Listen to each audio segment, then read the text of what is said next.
Hello, my name is Peyton Beach, and this is my final self-evaluation.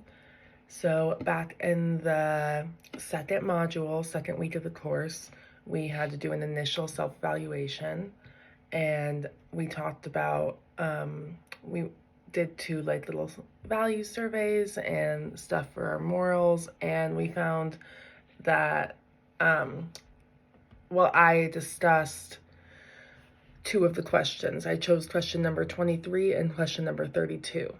Question number 23 on the self-evaluation tool that I used says the bad apple does not fall far from the tree because certain homes, communities, and schools are more valuable or more vulnerable and underprivileged.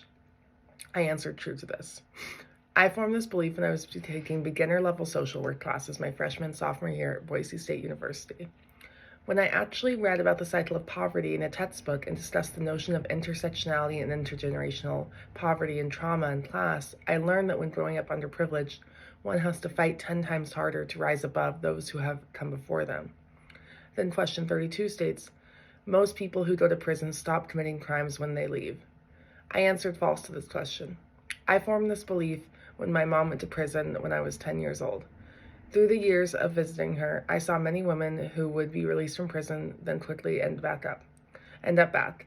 This is when I began to develop the idea that the justice system is inherently flawed and prison does not put you on the fast track to success upon release. Now, for question 23, I completely agree. I think that the cycle of poverty and intergenerational trauma is really intense, and it's not something that you can just easily maneuver through. I think social mobility in the United States is extremely hard. I think when you're impoverished, when you have been in that intergenerational poverty cycle, that traumatic cycle, it's really, really hard to get out of it. That's my belief. However, I also believe that the justice system comes into play with that. And I think people stay in poverty through legal fees they have to pay and through committing low-level crimes that end up just taking all their money. And when people are constantly cycling through the system, like I discussed in question 32, that adds on to it as well. And I want to say that most people who go to prison stop committing crimes when they leave. I think that when people get released from prison, they are not set up for success in any way. However, I also don't really believe that they're committing crimes in a sense, because a lot of times it's just stuff that they're trying to do to survive. A lot of the stuff is pure survival. And I believe if they were set up with the resources to survive when they got released from prison, they wouldn't have to go to the means that they're using. What knowledge and perceptions have stayed the same for you throughout the term? So yeah, exactly what I was saying. I believe in intergenerational trauma. I believe that there's very little room for any social mobility in the United States.